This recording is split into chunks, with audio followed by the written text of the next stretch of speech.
Hello everyone, I am Professor K. N. Matsure from Sanjeevani College of Engineering, Kopargaon.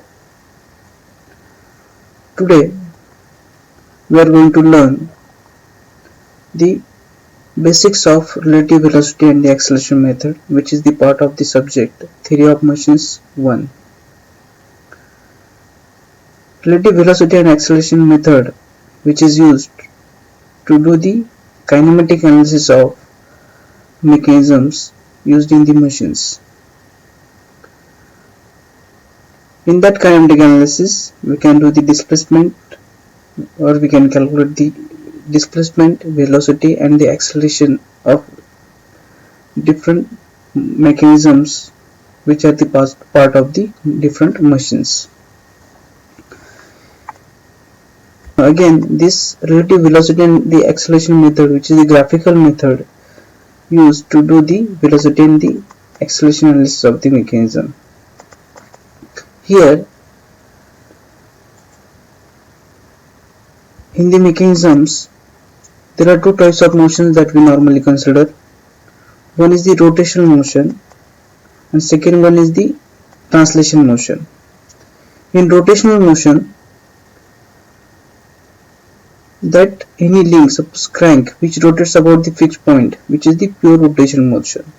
Again, in case of slider crank mechanism, that slider slides, which reciprocates with respect to cylinder, which is the translation motion. That means that body moves with the linear frame of reference, and in other case when that crank rotates, which is the angular frame of reference that we consider. I will first start with the relative velocity method. In this case, these are the two blocks A and B having some translation motion. Here this block B slides, which translates with respect to, or which moves with respect to A. In this case, velocity of point A is VA, velocity of point B is VB. That means the relative velocity between these 2 points, which is the VB with respect to A. VB with respect to A. In this case, why we have to consider the VB with respect to A? See, that velocity is the vector quantity. To define the velocity, we require the magnitude as well as direction. In this case, suppose velocity of point A and B are known to us. Suppose velocity of point A is 0 and velocity of point B is something. In this case, to find out the relative velocity between these 2 points, every time we have to consider B with respect to A, because velocity of point A is known to us, which is 0. That means when we say the with respect to something, that something should be known to us. This is the one of the important point in the relative velocity method. Now second part, which is the angular frame of reference. In this case, this is one link AB which rotates about point A, and B is the point, another point on the link. When we give the motion to the link, this link AB, which is the angular motion, and if we trace the point B, which traces one circle, and velocity of point A is 0, velocity of point B, that we have to calculate actually. Again, in this case, the relative velocity of point, these 2 points AB, or velocity of link AB, which remains same, VB with respect to A, which is the velocity of point B with respect to A, or velocity of link AB, which is the VB with respect to A, which is the VB minus VA. Again, in this case, suppose this link AB, which rotates with the angular velocity of omega. Again, in this case, when that B traces one circle, and that this is the velocity of point B at any particular instance, which is the instantaneous velocity, and that instantaneous velocity, which is the tangent to the circle. When that velocity is tangent to this circle, we know that radius is always, or that tangent is always perpendicular to the radius. In this case, crank length AB is the radius, and velocity is the which is perpendicular to the radius. That means In this case, your velocity vector VB with respect to A, which is always perpendicular to the link AB, because point B traces one circle and its tangential velocity or instantaneous velocity at that particular instance, which is perpendicular to the link AB. For that, I will just show you one video. In this case, that this is the link AB, that point B traces one circle at any particular instance. That velocity of this is the relative velocity, which is always perpendicular to AB, as it changes, but still it is again perpendicular.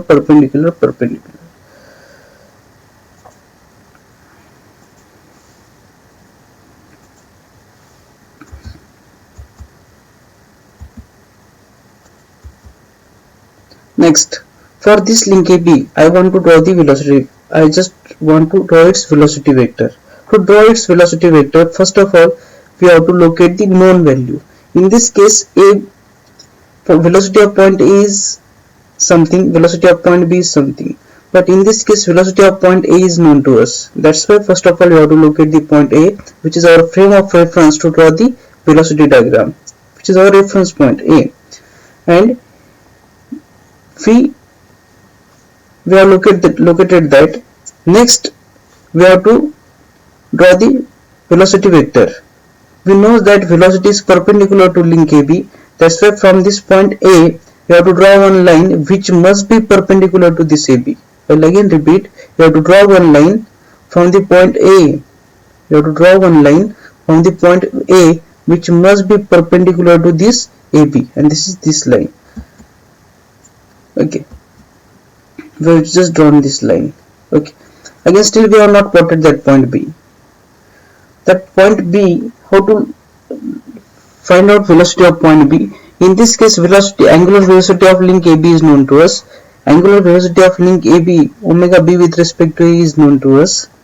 Again, we know that V, or tangential velocity, is equal to R into omega. Tangential velocity is equal to R into omega, where R is the link radius and omega is the angular velocity. In this case, link length is known to us and angular velocity of that link is known to us. From this you can find out the velocity of B with respect to A, or velocity of point B with respect to A, or velocity of link AB. And after finding out this magnitude, see, AB is known to us. Suppose AB is 100, omega is of 20 rad per second, that means 100 into 20, which is the 2000 mm per second.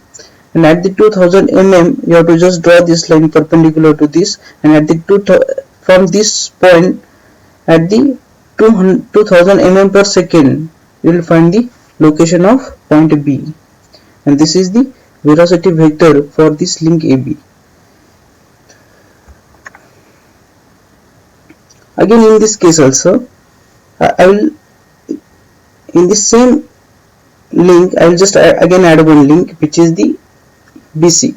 But in this case, I have already plotted the point A and plotted the point B. That means everything that plotted in the velocity diagram, that means we know the velocity of that link or the velocity of that particular point. Here we have plotted the point A and we plotted the point B. That means velocity of point A and the velocity of point B is known to us. Okay, now we have to find out the velocity of link BC.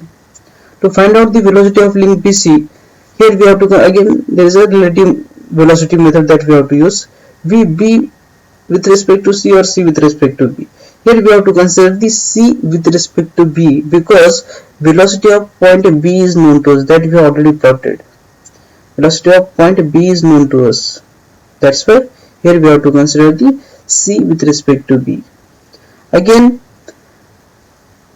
here we will find this link rotates about the point B. This link rotates about the point B. That means in this case also, the velocity of link BC, which is again perpendicular to the same link, which is the BC. Okay, velocity of link BC, which is again perpendicular to the same. Again, from this point B, you have to draw one line perpendicular to the BC. We have drawn one line perpendicular to the BC. Again next, I will again add one line CD. Again, in this case, that point D is fixed. Point D is fixed, and this is the link CD. Again, when I want to find out the velocity of link CD or velocity of these 2 points C and D, here I will say VC with respect to D, not the C with respect to B. Here we have to consider the C with not C with respect to D, C with respect to D, because velocity of point D is known to us, which is 0. That I have plotted over here. Again, link CD which rotates over point D, its velocity is again perpendicular to the same link. Again, and that vector starts from the point D. That's why from point D you have to draw one line which must be perpendicular to the CD. And when these two lines intersects at the common point, at that location you will find the velocity of point C.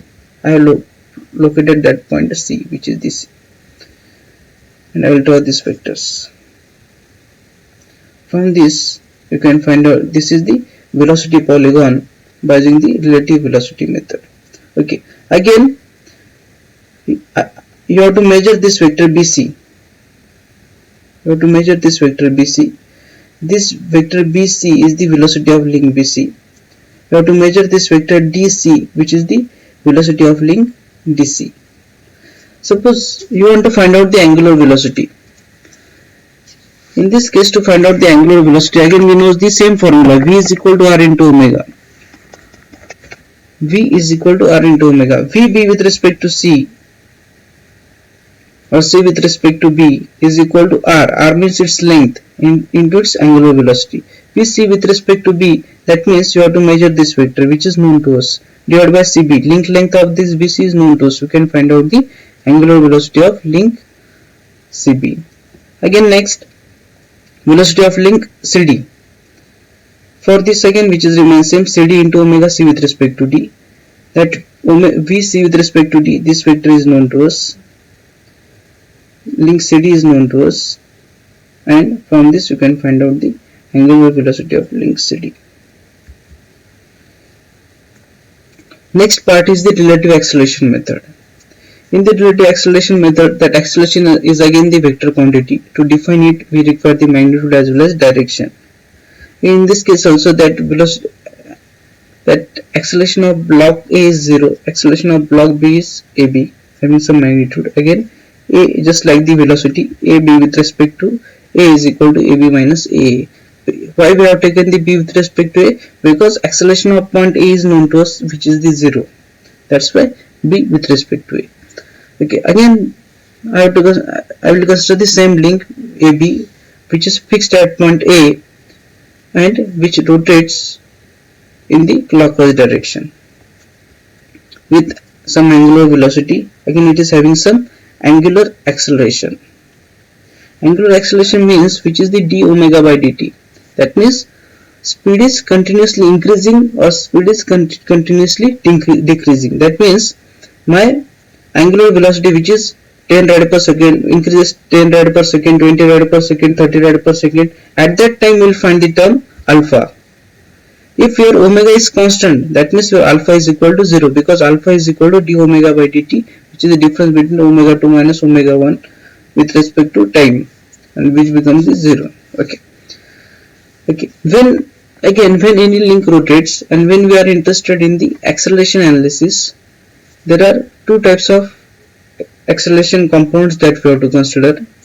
One is the centripetal acceleration, and second one is the tangential acceleration. Acceleration, which is always towards the center. Towards the center means what? When we say the link acceleration B with respect to A, B with respect to A, in this case we are considering point B is rotating about point A. Point B is rotating about point A. That means A is the center for this link, or the center of rotation for this point B. That's why its centripetal acceleration is always towards the center. Towards the center means that vector is moving from B to A. Second component, which is the tangential acceleration. Tangential acceleration is the derivative of that tangential velocity. Again, tangential velocity, just like the tangential velocity, tangential acceleration is again perpendicular to the same link, which is the AB. You will find these two components, A, B with respect to A, which is the centripetal component of acceleration, and the tangential component of acceleration. In this case, we have to mention these two vectors. This is the vector for the centripetal component, this is the vector for the tangential component. This vector, this. And here we have used some different notation. In the velocity diagram, we have used the B with respect to A, which is the AB. Here we have just added the suffix 1 1. A1 B1 is equal to A1 B1 dash, which is the centripetal acceleration, and B1 dash B1, which is the tangential acceleration. Here you have the choice. You can take A1 X B1. You can take A1 Y B1. But better way what you have to consider, that vector is the A1 B1 dash plus B1 dash B1. A1 B1 dash, which is the centripetal acceleration, and B1 dash B1 is the tangential acceleration. Again, magnitude of that centripetal component. Centripetal component magnitude is the V square upon R, or the R omega square, which is the V square upon R, or the R means the link length into its angular square of angular velocity, or velocity of square of its velocity upon its length, or the radius. For the better understanding purpose, I have just drawn these linkages in the GeoGebra software, and with this I have just simulated this. Now in this case, this is the link AB, which rotates in the clockwise direction, anti-clockwise direction. This link rotates in the anti-clockwise direction. That's why in this case, this velocity vector, which is in the upward direction, if this rotates in the clockwise direction, that velocity vector which will be in the downward direction. Again, for the acceleration analysis, this is the point A, which is fixed, which is having the zero acceleration, which is our frame of reference. Its first component, which is the centripetal acceleration, which is the A1 B1 dash, and its direction, which is towards the center. Towards the center means along AB. Towards the center means towards A. That means that velocity, that acceleration vector, which is moving towards the left hand side. First of all, you have to locate the A1, and you have to draw this vector towards the left hand side. Next one is the acceleration. Next one is the tangential acceleration. In this case, suppose that angular acceleration, which is in the anti-clockwise direction, you have to draw this vector which is in the upward direction. If it's angular acceleration which is in the downward direction, its angular acceleration which is in the clockwise direction, then that tangential acceleration which is in the downward direction. That means that vector which is like this, and you will get the A12. But in this case, I have assumed that AB, that angular acceleration which is in the upward direction. That's why B1 dash B1, which is in the upward direction, and you will get the acceleration, resultant acceleration of link AB. Now we'll just draw this vector. Here first of all, you have to locate this point, locate the point which is having the zero acceleration. Point A is having the zero acceleration. I have just located this point. Next, that centripetal component of acceleration which is towards the center. That means that vector which is moving in the downward direction. That means you have to draw one line which must be in the downward direction. You have to draw one line which must be parallel to AB, and which is in the downward direction of this point A1. Again, its magnitude is equal to R omega square. Its omega is known to us, its length is known to us. From this you can find out this magnitude. and that magnitude is known to us, we can locate the point b1 dash that I have located. Next one is the tangential acceleration. The tangential acceleration whose formula is r into alpha, that means ab into alpha b with respect to a. Again in this case, that alpha, that angular acceleration which is in the clockwise direction, that means its velocity vector which is again in the same direction, that means which is in the towards the right hand side. If it rotates in the clockwise direction, sorry, anti-clockwise direction, that means its vector which is in the upward direction or towards the left hand side, which must be perpendicular to AB or towards the left or right. That you have to decide according to the direction of angular acceleration. In this case, that link AB rotates in the clockwise direction, that its angular acceleration which is in the clockwise direction. That's why this vector which is in the downward direction and which is again perpendicular to AB. This arrow and this arrow should be matched. And you have to draw one line perpendicular to AB whose starting point is the B1 dash, and you can locate the B1 dash B1, and you can locate the tangential component, and next you have to join A1 B1. With this I will just summarize this small bit of this basics of relative velocity and the acceleration method.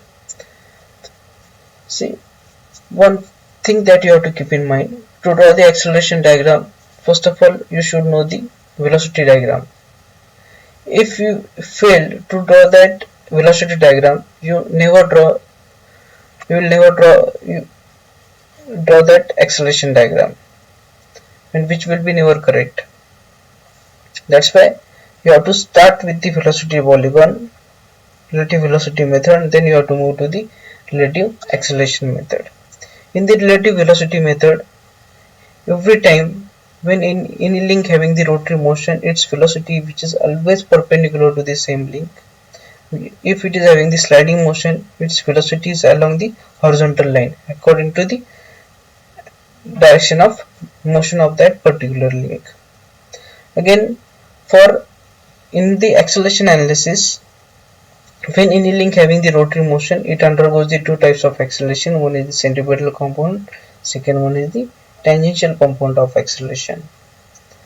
Centripetal component, which is the r into omega square or the v square upon r, that v that you have to consider, you have to take from the acceleration diagram. And tangential component of acceleration, which is the r into alpha, that alpha will be given to you, or that you have to find out, and you have to draw that acceleration diagram. With this, we'll finish this lecture. Thank you.